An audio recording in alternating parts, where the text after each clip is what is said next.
വചനവീഥിയിലൂടെ father ജെ.ബി. Puthur. വിശുദ്ധ മത്തായി രചിച്ച യേശുവിന്റെ സുവിശേഷം അധ്യായം 18, 15 മുതൽ 22 വരെയുള്ള വാക്യങ്ങൾ. പരസ്പരം തിരുത്തുക. നിന്റെ സഹോദരൻ തെറ്റ് ചെയ്താൽ നീയും അവനും മാത്രമായിരിക്കുമ്പോൾ ചെന്ന് ആ തെറ്റ് അവന് ബോധ്യപ്പെടുത്തി കൊടുക്കുക. അവൻ നിന്റെ വാക്ക് കേൾക്കുന്നെങ്കിൽ നീ നിന്റെ സഹോദരനെ നേടി. അവൻ നിന്നെ കേൾക്കുന്നില്ലെങ്കിൽ 2 or 3 സാക്ഷികൾ ഓരോ വാക്കും സ്ഥിരീകരിക്കുന്നതിനു വേണ്ടി 1 or 2 സാക്ഷികളെ കൂടി നിന്നോടൊത്ത് കൊണ്ടുപോവുക.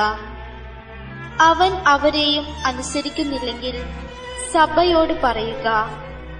സഭയെ പോലും അനുസരിക്കുന്നില്ലെങ്കിൽ അവൻ നിനക്ക് വിജാതീയനെ പോലെയും ചുങ്കക്കാരനെ പോലെയും ആയിരിക്കട്ടെ.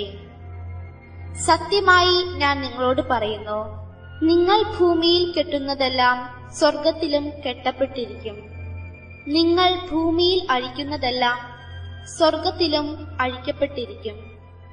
വീണ്ടും ഞാൻ നിങ്ങളോട് പറയുന്നു, ഭൂമിയിൽ നിങ്ങളിൽ 2 പേർ യോജിച്ചു ചോദിക്കുന്ന ഏതു കാര്യവും എന്റെ സ്വർഗസ്ഥനായ പിതാവ് നിറവേറ്റിത്തരും.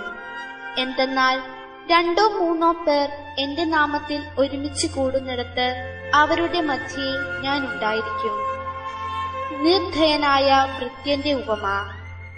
അപ്പോൾ പത്രോസ് മുൻപോട്ട് വന്ന് അവനോട് ചോദിച്ചു, കർത്താവേ, എന്നോട് തെറ്റു ചെയ്യുന്ന എന്റെ സഹോദരനോട് ഞാൻ എത്ര പ്രാവശ്യം ക്ഷമിക്കണം? 7 പ്രാവശ്യമോ? യേശു ചോദിച്ചു, 7 എന്നല്ല, 70 പ്രാവശ്യം എന്ന് ഞാൻ നിന്നോട് പറയുന്നു. തെറ്റു ചെയ്യുന്നവരോട് സ്വീകരിക്കേണ്ട സമീപന രീതി. സമൂഹത്തിൽ മനുഷ്യരാരും ഒറ്റപ്പെട്ടൊരു ജീവിതം നയിക്കുവാൻ വിധിക്കപ്പെട്ടവനല്ല. സാമൂഹ്യ ജീവിയായ മനുഷ്യൻ സമൂഹമായിട്ട് പലതരത്തിലും പല വിധത്തിലും ബന്ധപ്പെട്ട് ജീവിക്കാൻ ഉദ്ദേശിക്കപ്പെട്ടിട്ടുള്ള ഒരു സൃഷ്ടിയാണ്. അതുകൊണ്ട് തന്നെ ഓരോരുത്തർക്കും സമൂഹത്തിനോടും കടമയുണ്ട്. അതുപോലെ സമൂഹത്തിന് വ്യക്തികളോടും കടമയുണ്ട്. ഇതിന്റെ അടിസ്ഥാനത്തിലാണ് ഇന്നത്തെ സുവിശേഷത്തിന്റെ പ്രസക്തി നമുക്ക് അനുഭവപ്പെടുക. സമൂഹത്തിലെ ആരെങ്കിലും തെറ്റു ചെയ്യുന്നു എന്ന ബോധ്യം ഒരുവനുണ്ടാകുമ്പോൾ അത് എങ്ങനെ കൈകാര്യം ചെയ്യണം എന്നുള്ളതാണ് യേശു ഇന്ന് നിർദ്ദേശിക്കുന്നത്. ആ അവസ്ഥയിൽ പല വിധത്തിലാണ് അതിനെ നാം സമീപിക്കേണ്ടത് എന്ന് യേശു നിർദ്ദേശിക്കുന്നു.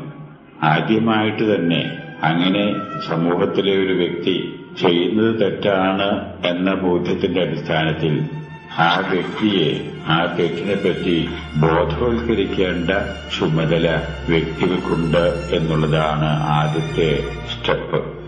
അങ്ങനെ ചെയ്യുമ്പോൾ വ്യക്തികളെ ബഹുമാനിക്കുന്നതിനും ആദരിക്കുന്നതിനും ഉള്ള കടമ മനുഷ്യൻ മറക്കരുത് എന്ന് യേശു ആഗ്രഹിക്കുന്നു.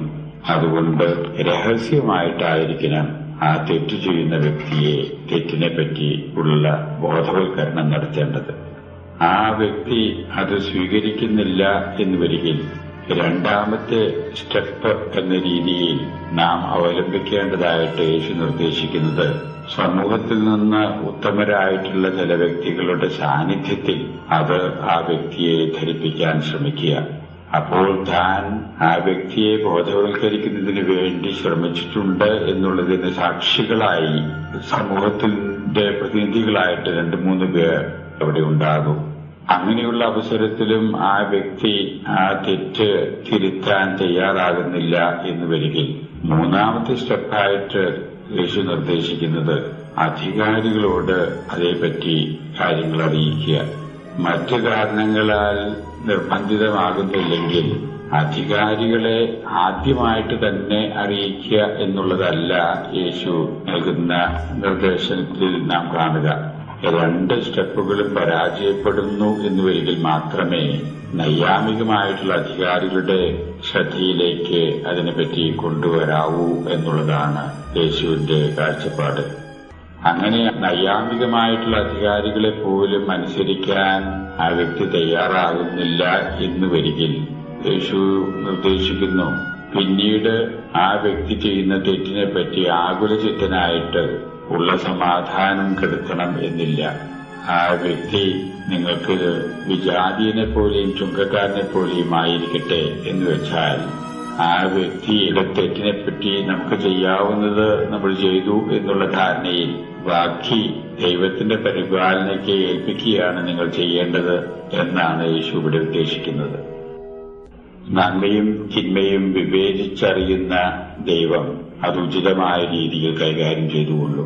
നിങ്ങൾ വളരെയധികം ആകുലചിത്തരാകേണ്ടതില്ല. നിങ്ങളുടേതായിട്ടുള്ള കർത്തവ്യങ്ങൾ നിങ്ങൾ നിർവഹിച്ചു എന്ന് നിങ്ങൾക്ക് വിചാരിക്കാം എന്നതാണ് അതിന്റെ അർത്ഥമായിട്ട് നാം മനസ്സിലാക്കേണ്ടത്. എന്നാൽ ഇത്തരത്തിലുള്ള പ്രവർത്തനങ്ങളിൽ നാം ഏർപ്പെടുമ്പോൾ യേശു പ്രത്യേകം ഊന്നൽ കൊടുത്തുകൊണ്ട് പറയുന്നു, ക്ഷമിക്കാനുള്ള സന്നദ്ധത നിങ്ങളിൽ ഉടനീളം ദൃശ്യമാകണം.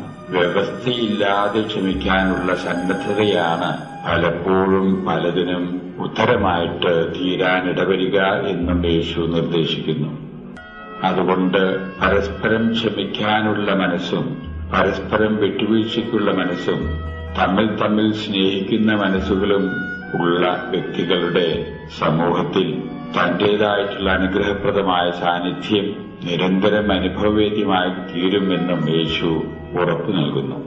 അങ്ങനെ പ്രവർത്തിക്കുന്ന തന്റെ അനുയായികളെയാണ് യേശു ഇന്നത്തെ സുവിശേഷത്തിലൂടെ നോക്കിക്കാണുന്നത്.